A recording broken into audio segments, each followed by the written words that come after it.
Welcome everyone. Thank you so much for being here today.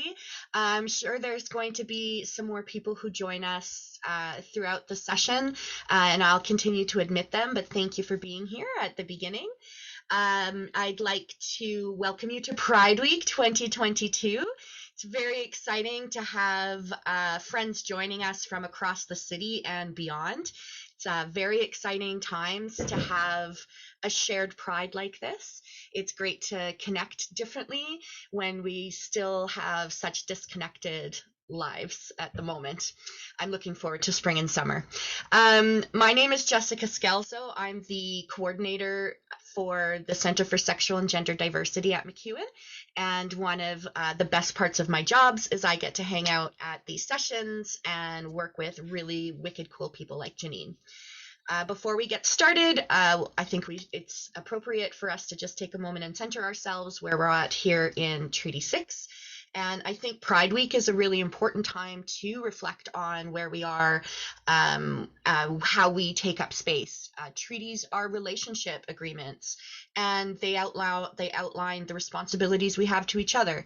And I think at Pride, that's very, very important to reflect on the relationships we have with others, the relationship that we have with the land, and the relationship we have with ourselves. And so with that grounding and that acknowledgement of beautiful Treaty 6, I welcome you all to our session. So Janine, my darling friend Janine, we met in a classroom in passing and declared we are now best friends. And so here we are today to hear about this really cool world that you work in and this really special sort of niche that you have carved out for yourself. Would you like to maybe start with telling people what the heck you do? Sure. Hi, everybody. So I really love that you started with the land acknowledgement, by the way, because I usually start with those as well. And it ties in actually really interestingly in how I do my job, because so much of my job actually centers around the concept of consent. And we usually tie that into the concept of our treaty too, in the sense that how would we want to honor the people that live on this land now and who lived here before us in a way that creates healthy environments. So that's a big part of my job, is making sure that there's a healthy environment in the space that I work in. So that's usually how we tie in the concept of treaty to what we're doing, is to acknowledge that in order to best honor the treaty, we have to treat everybody in the space with the respect that they deserve.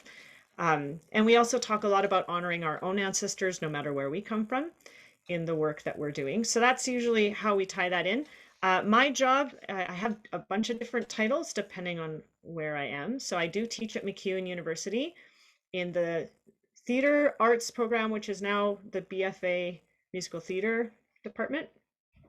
So I teach stage combat and intimacy to them. And then I also am a theater, so live action stage. I would be either a fight director or an intimacy director. Those are the two titles that I'm given by the union. And then on film sets, I have a lot of different titles because films are a little more complicated. So intimacy coordinator has been the one I've been doing the most lately, but I've also been a stunt utility, a stunt double, and a stunt performer. And I have been called stunt coordinator on some films, but that's usually a little bit too generous with that term. I would say more like a fight director. I've also been a gun wrangler and an armorer for various productions too.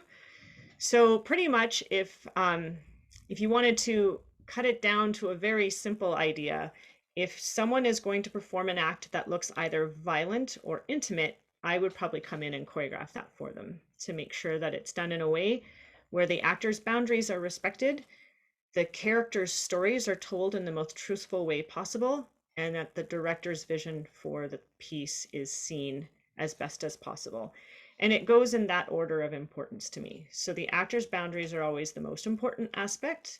And it's not, by the way, just the actors, it's everybody. So for instance, we have a lot of quick changes in Peter Pan Goes Wrong. Some of that conversation, which I didn't actually have to have because they already knew the rules, but there's crew back there. And if somebody's getting changed really quickly, it needs to be acknowledged that the crew is in the space and maybe they don't Maybe they don't have to see someone getting changed in their space because that's their space too. But mostly I do speak on the actor's behalf to make sure that their boundaries are recognized. For the characters, trying to make sure the story is truthful, that requires a lot of research depending on what the story is. But just making sure, especially in scenes of intimacy, that we're telling the story the way that people that are being represented in that story would want those stories to be told.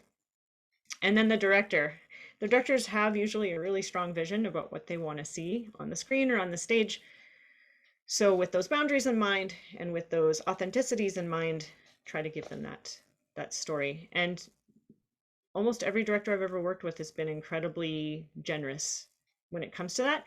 It just needs to be said, right? Which is the newest part. That's why my job's fairly new still, is the idea that someone has to say, you can say no in the space. The more exciting part of my job is kind of more tied in with what's behind me here.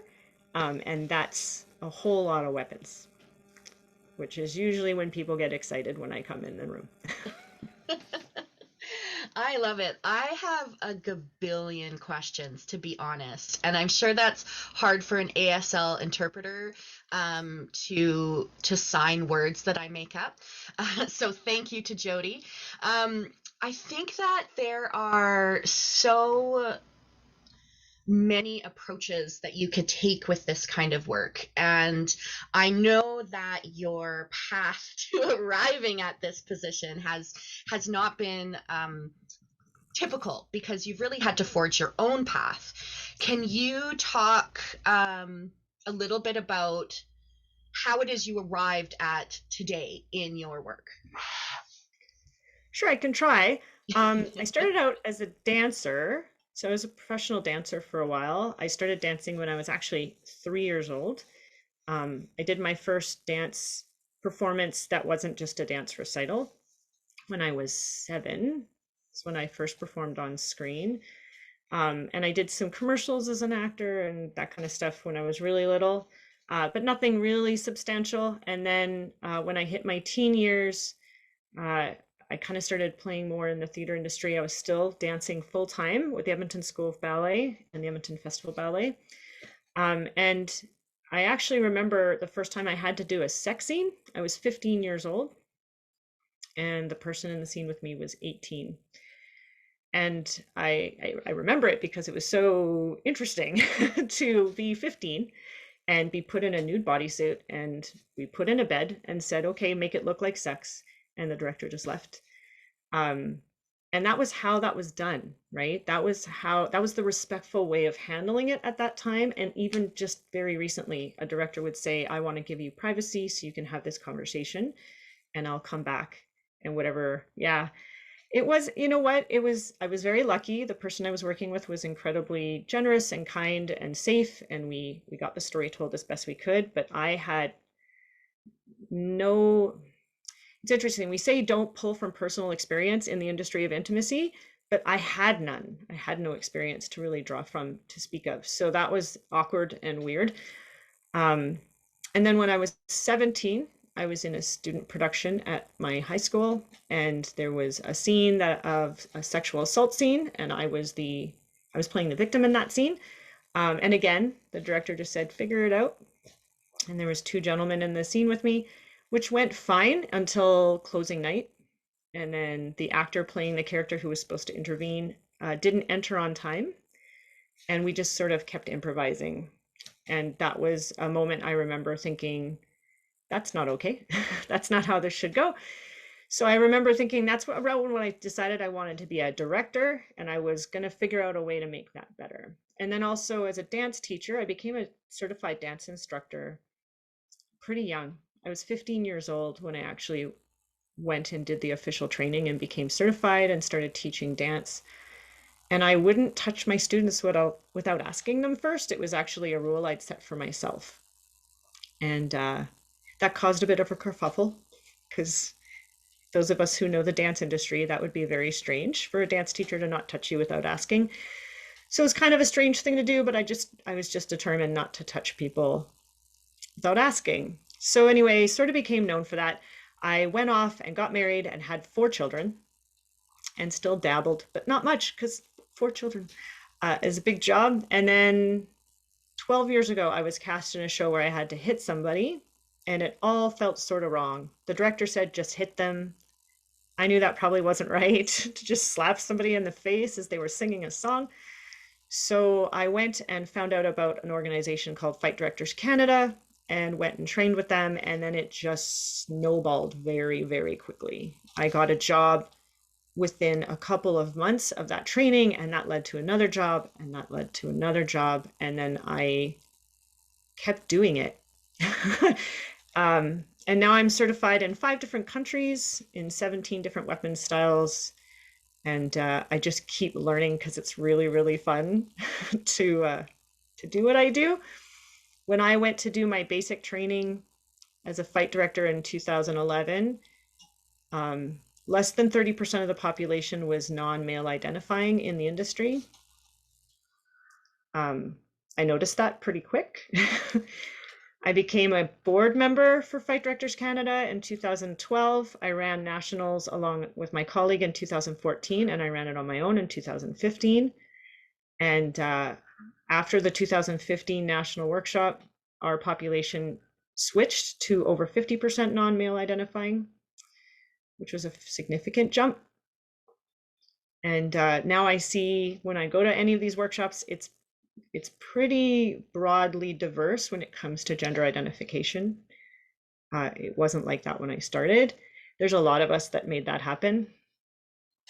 Mostly it's just representation. When I was in the classroom, people saw somebody who identified as female doing the work, and I had quite a few students come to me and say, I never would have thought that that would be something I could do, because most of the representation had been male at that point.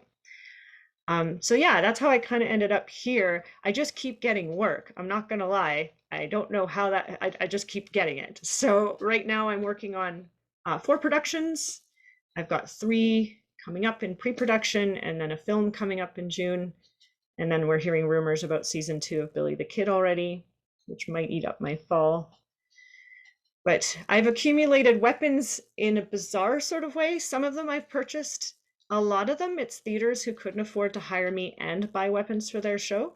So what I'd offer is that they'd buy the weapons for the show, and then they'd give them to me when the show was done, and that was their form of payment.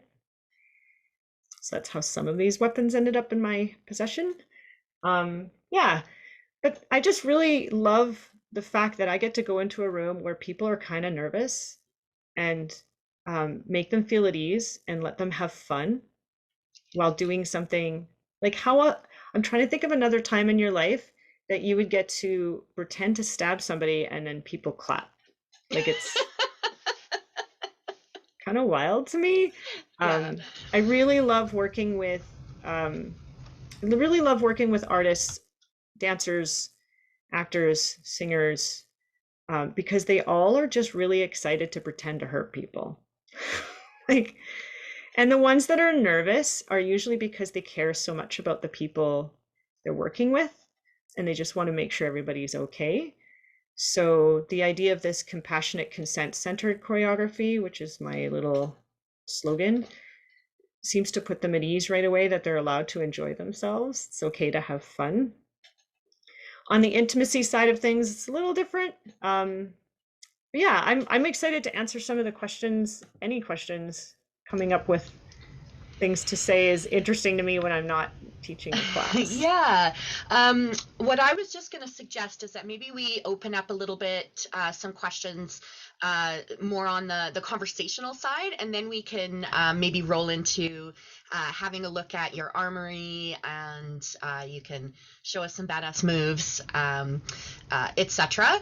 But like, I would very easily dominate this entire hour with my questions because I have so many, but I can talk to Janine anytime. So folks, this is your chance to ask about what it's like. You ask about maybe how gender has impacted Janine's experience, maybe dig into how closely intimacy and fight scenes are related and how we talk about those things. Very interesting view on society.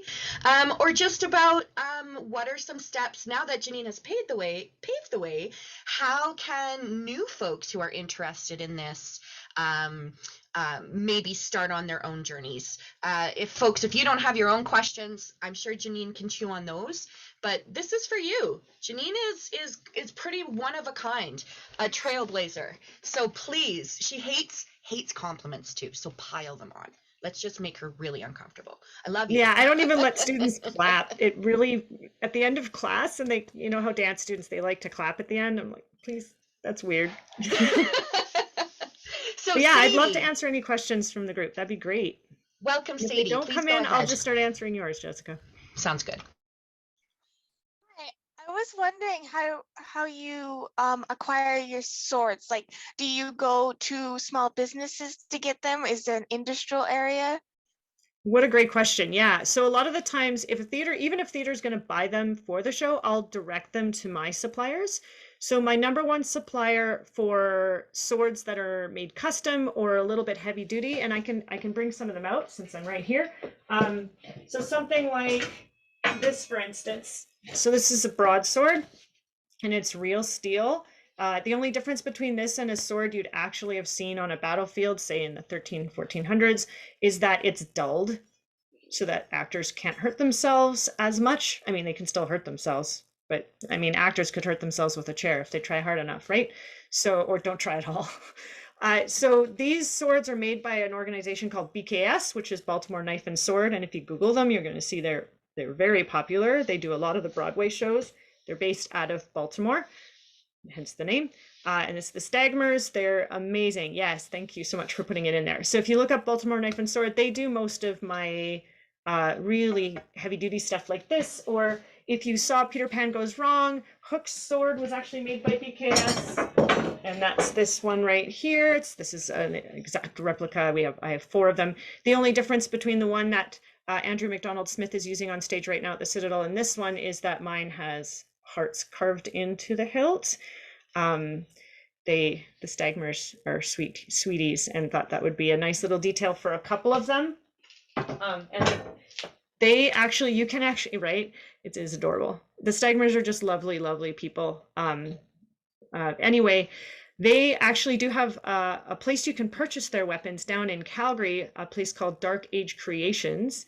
So if you wanted to look up Dark Age Creations, they have tons of different stage safe weaponry and HEMA stuff down there. They're also really great people who supply weapons to some of the workshops that come in internationally to the area.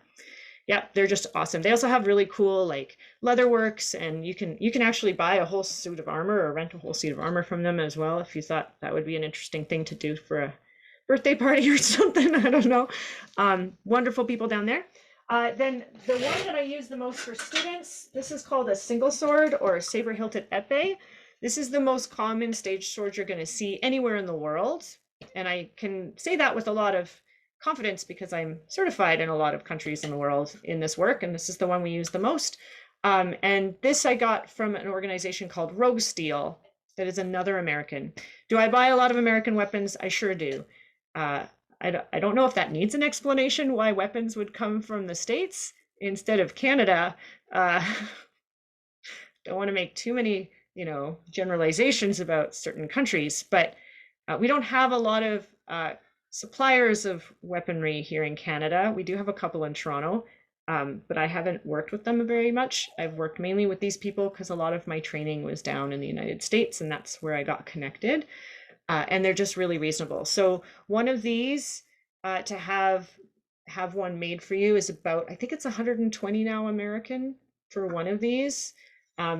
Whereas this here, to replace this now today would be about between 900 and 1200 for one of these. So I can buy 10 of those usually for one of these. This is one of them. I own 4 of these kinds. And actually, two of them were on set for a movie shot here just this summer, a movie called Hey Victor. They had a couple of my swords being used by some of the leads, covered in blood, and, you know, good times. I always have to clean blood off my stuff. It's a thing. But that's where I got those. And then things like, trying to think, you know, martial arts supply stores. Sometimes I've got a lot of knives, and so they look pretty realistic. This is, say, like a cleaver. It's stage safe again, so it's not gonna cut me. Although you could slap somebody really hard with it and it would hurt, but like I can't cut somebody with it. So I've got a bunch of those, and those, usually how these are made is that we will take a real knife and we just check to make sure that it's got what we call a tang, which means that the metal continues. If you look, you can see the metal continues all the way through the handle. That's one of the keys, and also that it's thick enough to be able to dull. Because if it's too thin, you can't dull it, right? But if it's nice and thick like this cleaver, then we can dull it. And I actually have, you can see right there, that is the grinder that we use to dull these down for stage use. That's where most of our stage safe knives come from. Although sometimes if I'm working with minors, especially, I'm not going to use this on a kid that's 8 or 9 years old, even though it's super, super safe. I'm just not gonna. So for instance, when I did the Scottish play, which I guess I could say it because it's in my house, but I don't know, I've had a bit of a rough morning. I don't really want to add more bad luck to my day. I would use this instead. So when I did Macros a couple of years ago, I had a young person who had to be stabbed a bunch of times, and we just used this, which is just a rubber knife. It looks fairly realistic from the audience perspective, but that way I could show the parent and the kid that this is actually just rubber. If they got stabbed a little bit harder than they were supposed to, it should go over here, but if it accidentally came in a little bit too tight, it would just bend, that kind of thing. So that's where I get a lot of it. I also go to a lot of workshops in Canada and the United States, and usually suppliers show up at those with big tables filled with wild weapons. I don't actually own any firearms or fake firearms at all. That is a prohibited weapon. If it looks like a firearm, but it's not, it's actually illegal to own here in Canada without a very expensive piece of paper. And I just had no need to have that piece of paper. It's interesting that you can own as many fake swords as you want. I wouldn't recommend it if for no reason, but you also can just like make them, right? So this is just a basic Joe staff. It's really just doweling. It's a 1/2 inch doweling that's been cut to 4 feet, and usually hardwood is your best, like oak or maple if you can get your hands on it. And then I just tape the center of this because this is my practice one. Do I have problems getting my weapons through airport security? That's such a great question, Alex. So I now have this really fun thing. Whenever I travel, I get frisked. I always get stopped. And it's the last time I went to New York City a few years ago, my flight got canceled 5 times and I got frisked 5 times, twice by the same TSA person. They had just seen me a couple of hours earlier. And they let me know that there's actually a note on my file now that I travel with weapons, but also apparently some of my emails, I will get emails like, hey, Janine, those grenades are coming in from Chicago on Thursday. Make sure you pick them up. Apparently that's not great. So I'm going to be going through this. I just decided not to worry about it with COVID, but eventually I will go through that program to make sure that I can just get through the line. Every time I go, I can show you the case I usually travel with. So when I'm going to the States or somewhere else in Canada and I have to carry weapons, they travel in this thing. So I'll put them in that. It's actually just a hard golf case, in case you're wondering what that was. And when I go through customs, they put it on that thing and they all show up in the x-ray. And you can tell they're different metals because they come up different colors. And they always stop and say, hello, ma'am. I'm curious why you're traveling with all these weapons. And I say, please don't call me ma'am. And then next thing I say is, they're theatrical props. because that's what we call them, theatrical props. They've been dulled. And I let them open the case and I ask them if they want to try them out. And they always let me through. That being said, I have had multiple friends who have not been so lucky. And it's usually because they don't look female and they don't present as white. And I am probably the least likely to get in trouble at the airport because I look female and I look white. And I've been told multiple times. We had an instructor coming in from Mexico a few years ago, coming into Canada. They never got here. They just never were able to even get on the plane. So yeah, it's not great. But I do enjoy getting to travel for work. It's something that I try to, I haven't done it in a couple of years. I think we all know why.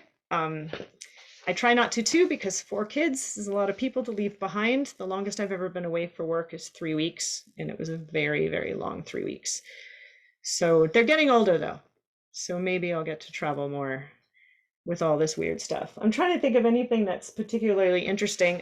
One of the weapons sections that I have is called my apocalypse section. A lot of directors like to set things like Shakespeare in post-apocalyptic or apocalyptic times. So one of my favorites is one of the designers for a show made some cutlasses out of stop signs. So these are actually just stop signs that have been wrapped up in some really funky netting, and then we wrap the bottom in grocery bags to make it safe for the actor. So this is one of my faves. I really love it. I think it's super fun. They made 2 of these. It's another thing. I always suggest if you're going to buy some kind of sword or theatrical prop, you should always buy 2, because you need to play with a friend or it's not very fun. But also when I'm supplying weapons to a theater, so for instance, Peter Pan Goes Wrong, that's at the Citadel right now, I didn't give them 1 cutlass, I gave them 2, because if there's a problem with one night, they have a backup waiting in the backstage. The weapon I probably use the most, besides the single swords, is this one.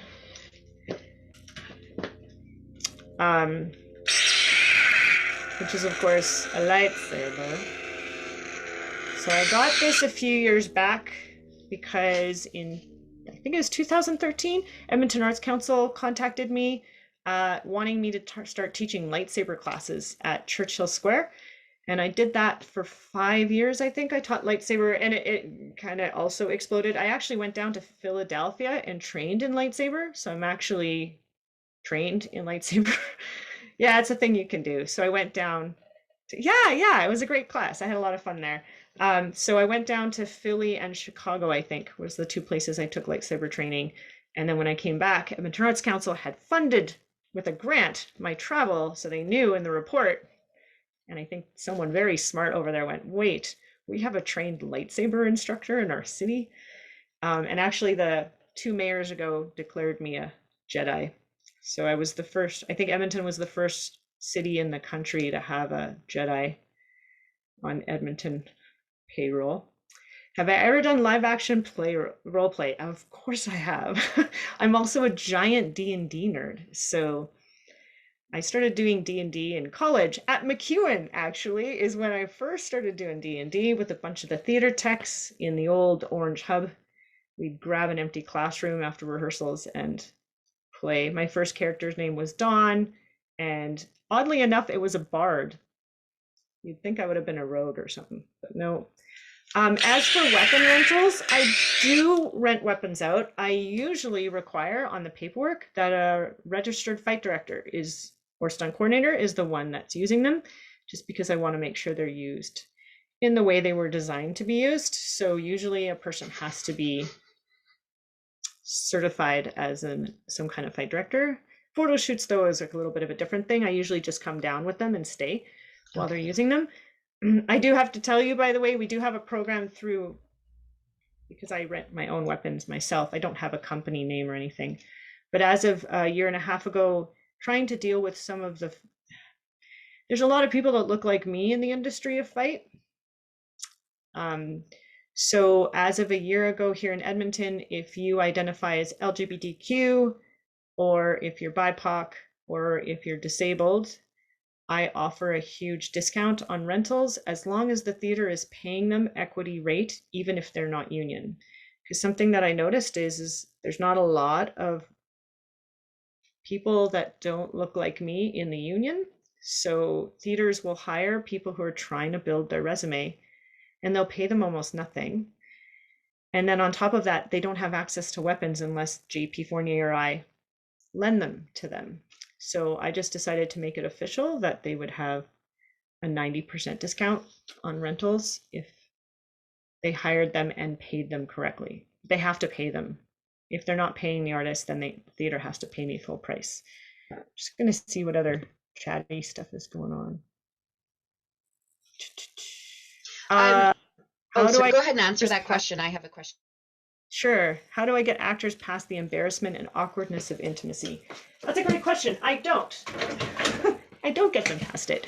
It is incredibly natural to be embarrassed and awkward when you're doing a scene of intimacy. And I actually, I just embrace that because it's a sign that they have good instincts, because it's a weird thing to do. So rather than tell them not to have the feelings that they're having as human beings that are actually really important feelings to acknowledge and make space for, I just say it. One of the things I use is, if everyone knows that concept of FRIES for consent, that consent must be freely given, must be revocable, must be informed, enthusiastic, and specific. I use that acronym.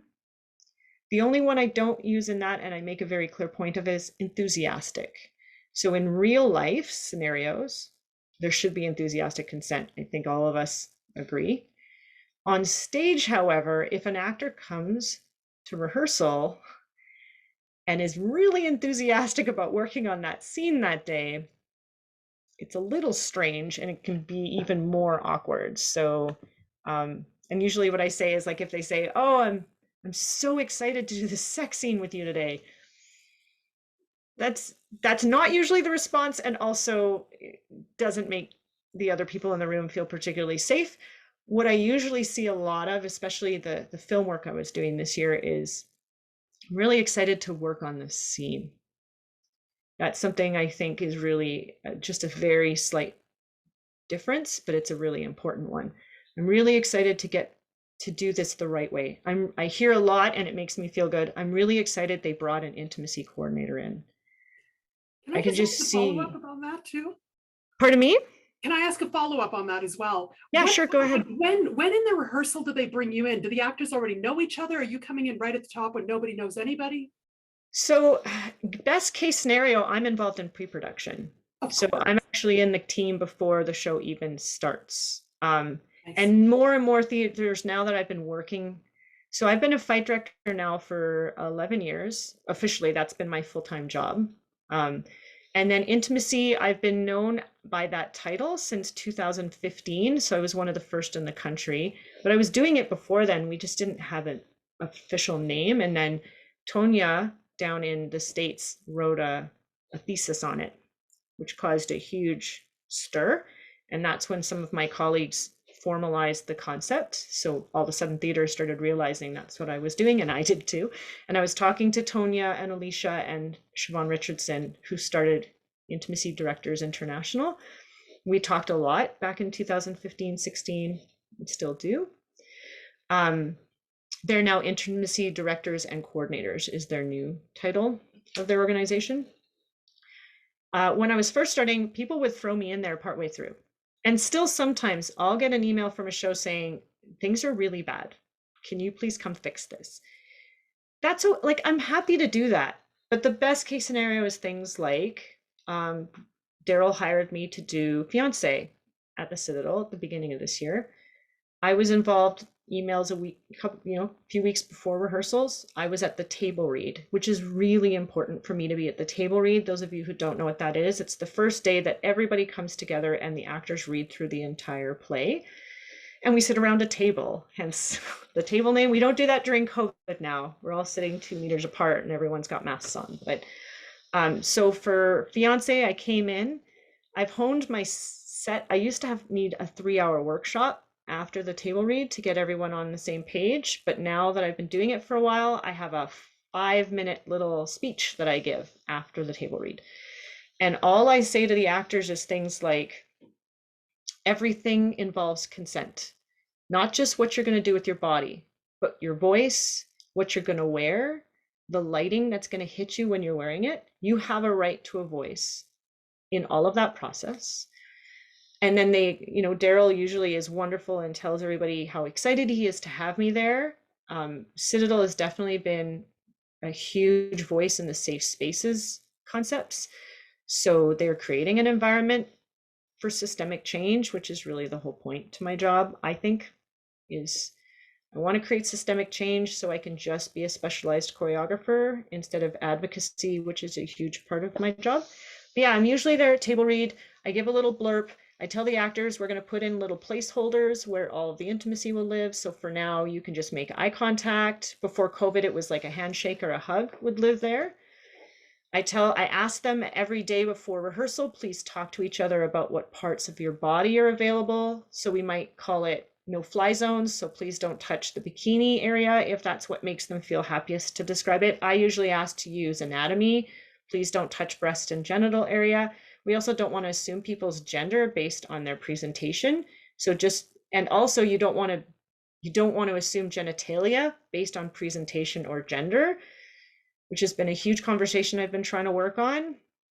So I need my actors to be very clear. Don't touch my chest, don't touch my breasts, or don't touch my genitals. I make the blanket rule. There's no genital touching ever in theater and film. There just shouldn't be. That's why I'm here. We don't actually stab a person with a knife.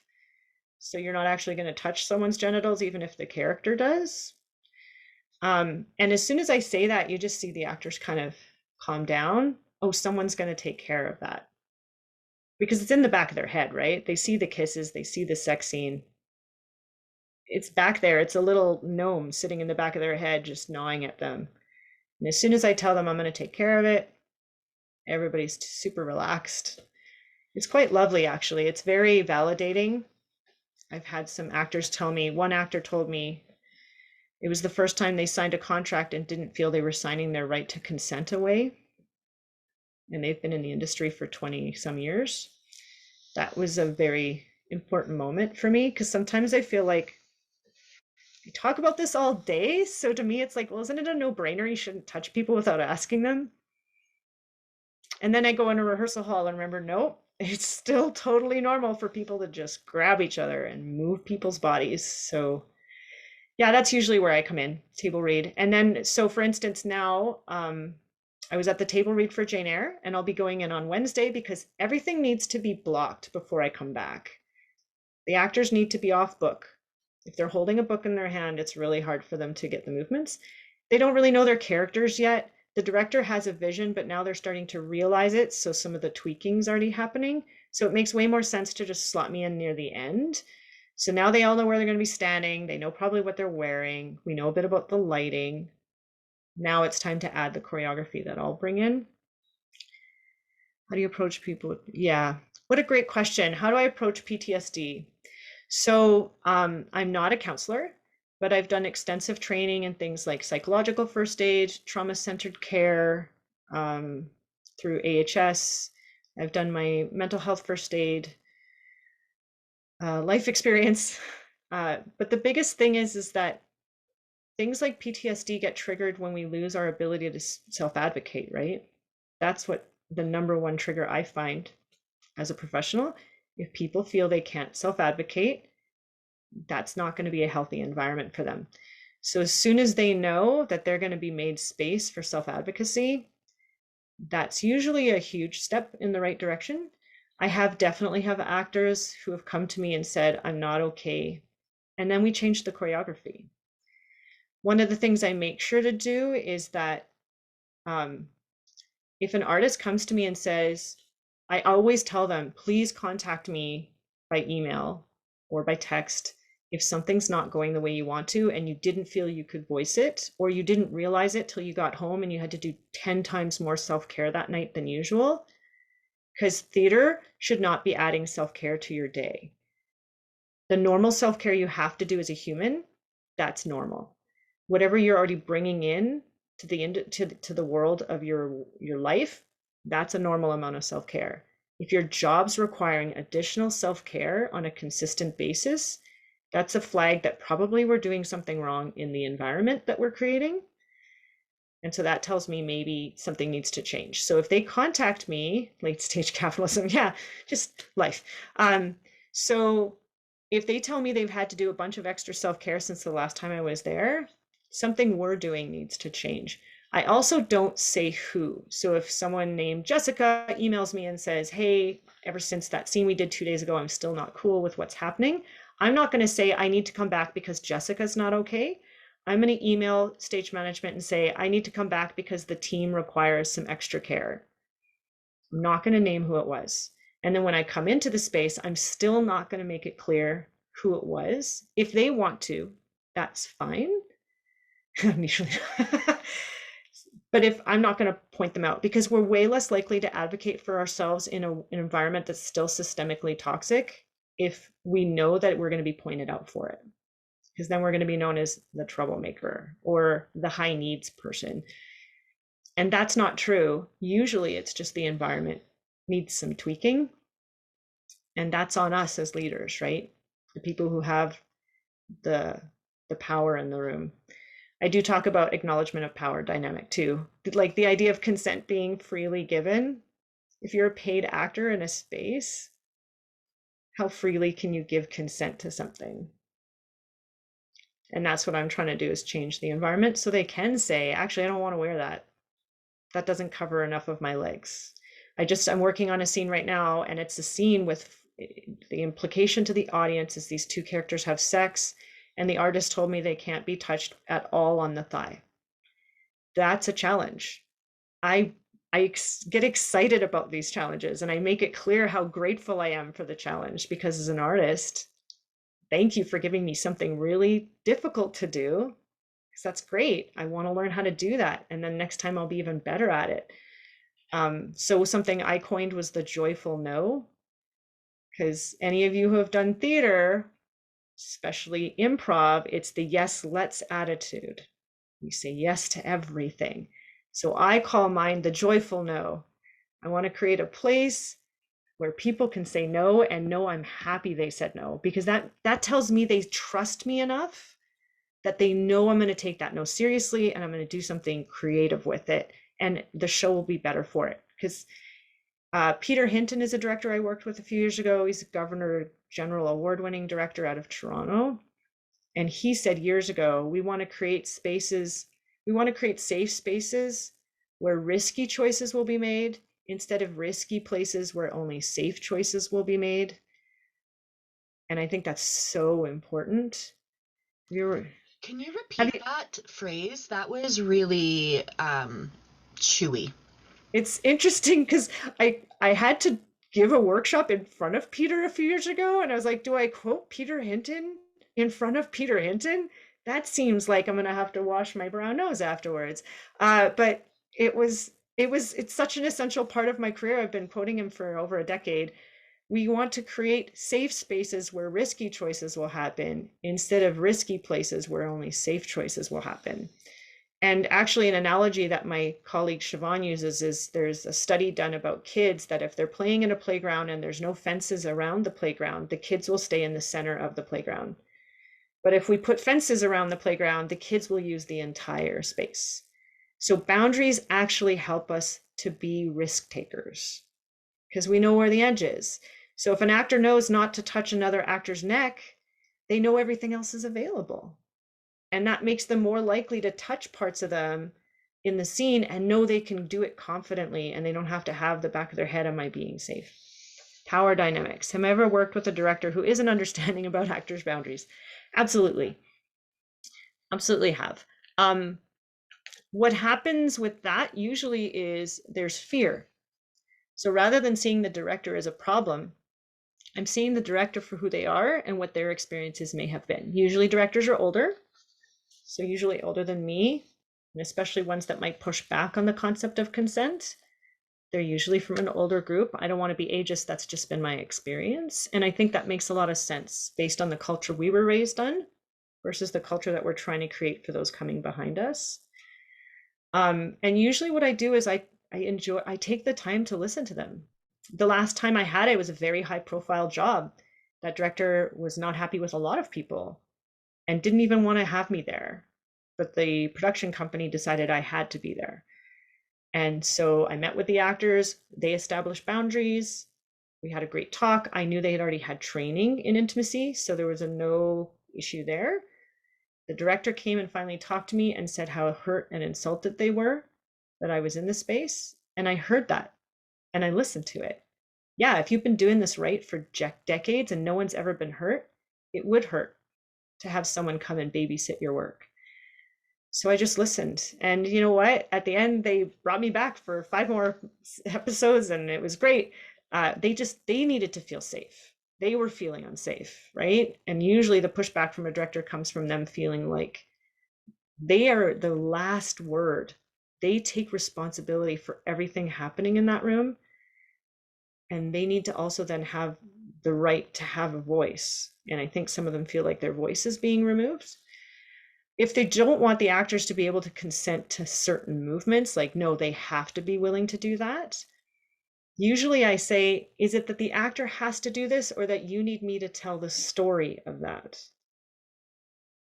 And usually they say, well, I need the story to be told. Great. I'm going to do the hard work to find the way to tell that story within those boundaries. That's my job. And if I don't do it, I'm not worth my money. You shouldn't pay me. And then that's my job. So for instance, I had a scene recently where a character had to go down on another character, but they were not okay with even having their face near the genital area. And I found a way to change angles and have lighting work that it looked totally like that was happening and they never went anywhere near. Not that they would anyway. That's not a thing I would ever choreograph that way. But they needed a reassurance that that wasn't going to happen. And the director needed to know it was going to look like it. And they actually ended up laughing, which is great because that relaxes our body, right? And they had a great time and nobody had a clue they were laughing, because you don't need to go on the emotional journey of a murderer to play a murderer in a scene. My job is to create the physicality of what a murder would look like. And that includes things like breath and eyes. If an actor wants to go on that journey, that's their business, but I'm never going to encourage that journey. And that's the emotional aspect of consent. You can tell I teach because I could go on forever. Would someone who identifies as gender not assigned to them at birth have the choice whether or not to act as a straight character? Absolutely. Absolutely, they should. I don't get to be involved in casting all the time, but I definitely am an advocate for casting to be reflective of what artists feel is what's best for them. I don't even have to agree with them.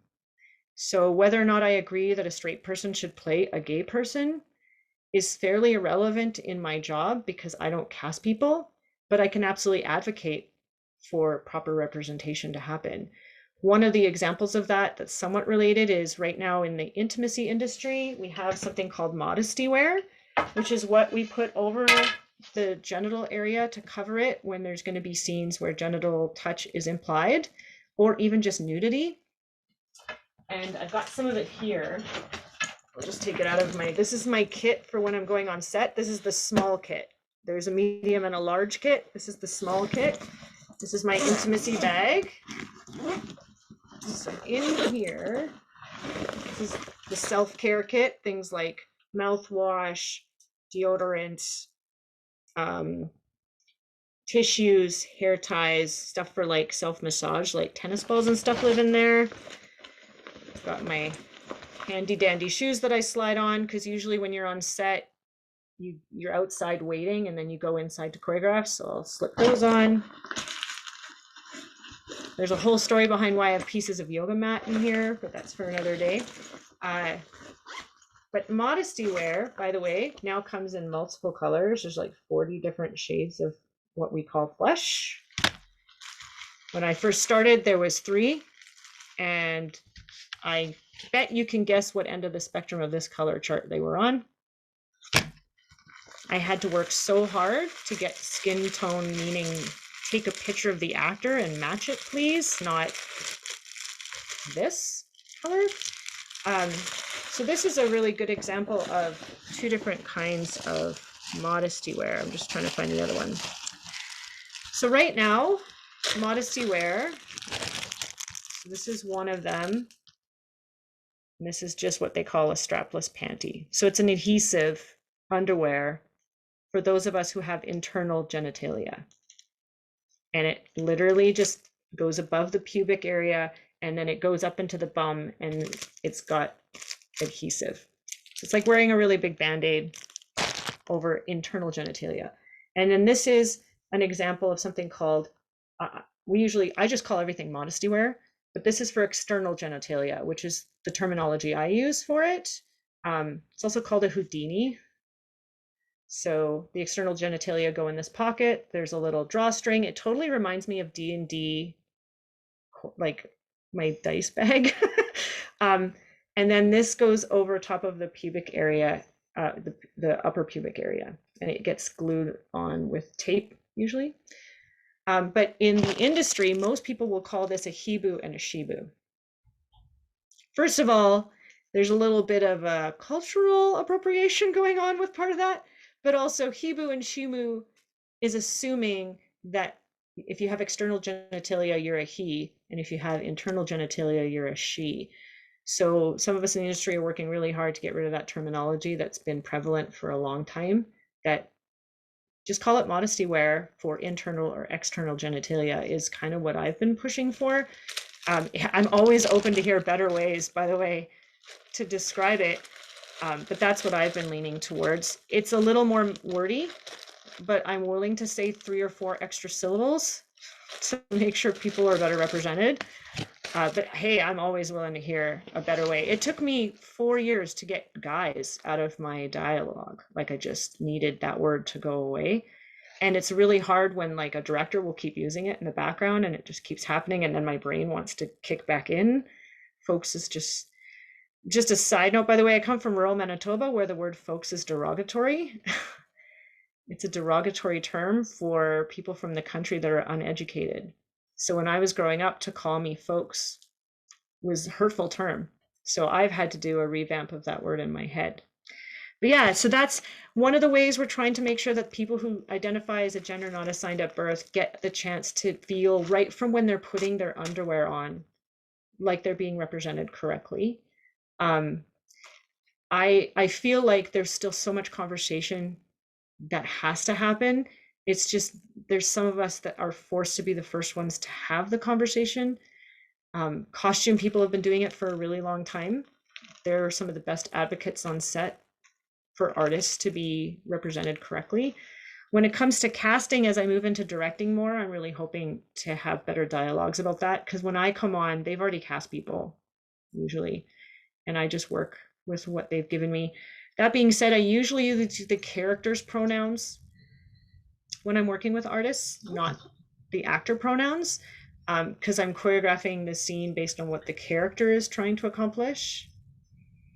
That's usually how I go. Also, to be totally frank, I have yet to have the opportunity to work with a gender fluid character, which means that the character's pronouns stay static, whereas I acknowledge that some actors' pronouns change. And so it's just lazy of me. I just know that that's going to be the pronoun tomorrow. So that character's pronoun doesn't change. I've been trying for years to get to direct a version of Mackers where we have a gender fluid character in it. And have a gender fluid artist play that character and have like a rack of costumes for that person to pick from every night. You can use any of these to represent the gender fluidity of the character and the artist that day. It's just a lot of work. It's quite the dream. All right, I've talked lots. Do we So- want to try at least a move before we're done? Yeah, or- so we have 4 minutes before the end. So if you could show us a kick-ass move, and then I Sure. can wrap up. But yeah, I'm so sorry. So much talking. I'm so actually great. not surprised that intimacy is an interesting thing to talk about, because there's a few fight directors in the city now. I have been abandoned by all my amazing intimacy directing friends in the city. They've moved to bigger markets. So One of the moves that I really love doing is the moulinet. It's my favorite move to teach when I'm doing a really short class. So I'm just going to grab a stick instead, because I was originally going to give myself more space, because weapons take up a lot of space. So normally I would be doing this move with one of the single swords back here, but I'm going to do it with a stick. So the way you do a moulinet, and moulinet of course is French for windmill, is that you would take that stick and you're going to have it right in front of you, and you're going to drop the point to the ground, and then you're going to pull it back up beside your own body. So it's just like you're making a circle. So if I'm facing you, it looks like this. This is pretty easy, right? We can do this. And you want to make sure it's going outside your shoulder if your stick is long enough. And you'll notice I'm doing everything mostly with my wrist. I'm not using my arm, I'm just using my wrist. So it's just that. And then what I'm going to do is I'm only going to do that once, and then I'm going to point it back at the camera here, and then I'm going to do it on the other side. This is harder because you got to kind of relax your hand. My pinky comes off and it rotates on the other side. So if I stand up, I'm just going to show you really quick. You're going to do on one side and then the other side. It's a figure 8 is what it is. And this one's fun to just practice because you don't need a partner to do this move. So it goes like that. And once you get pretty comfortable with it, you can get pretty quick. And it looks pretty nice. This is really fun with a lightsaber. And if you see lightsaber people like Michelle C. Smith on TikTok and on Instagram, does a lot of this stuff. I got to train with her a while back. She was on Deadpool and stuff like that. Yeah, Michelle C. Smith's awesome. I'm actually going to put my gauntlet on just because I'm standing in front of a computer and I don't want to hit it with my own stick. But once you get going, you can go down, you can go upward, you can put it beside you. So instead of doing it in front of you, you can actually just turn to the side and do it beside you, and it looks really cool. You can go the other way. You can put it in a combination. So if you're a big Star Wars fan, you should be able to recognize this move, which looks really neat. And that looks really good with a lightsaber, by the way, especially if it's dark and you turn it on. So this move is really popular. Does anyone know the name of that one? This particular move? We're almost out of time, but this is called the Anakin. Oh no. Yes, Rainbow Zumba dance sounds great. But yeah, so by the way, if you're looking to come and play with weapons and learn some of this stuff, once COVID is over, I'll be back to teaching some classes in the city. So if you, Jessica, you can absolutely share I'll just type in my company email if people want to connect with me. We offer classes. You don't have to have any experience to join us unless it specifically says that you need to have experience. Steel Toed is also on Facebook because I am over 40. So of course I'm on Facebook. But yeah, and classes are really reasonably priced. Usually like a 3-hour class is going to cost you maybe $25. We supply the weapons and the space. So please come and play with us after COVID is over. I'm not going to take extra risks, so I don't train during COVID. But thank you so much for having me, Jessica. Thank you, Jody, for helping with ASL. Super appreciate it. This was fantastic, Janine. Thank you so much for spending your time with me and the rest of us today. My brain is buzzing. I love the way that you are able to leverage your position and your experience in order to support and advocate for others in such an appreciable way. And, you know, I want to just to recognize the energy it takes to be a trailblazer. It's forging new paths is hard work, and it takes a lot of dedication and heart. And the community as a whole, we all benefit from the advocacy that you do. So thank you. Folks, thank you for coming today. Please be in touch with Janine. She's so rad. And come to some more Pride events. Thank you so much. Happy Pride, everyone. The recording will be available soon. Beautiful day, everyone. Have a great Tuesday.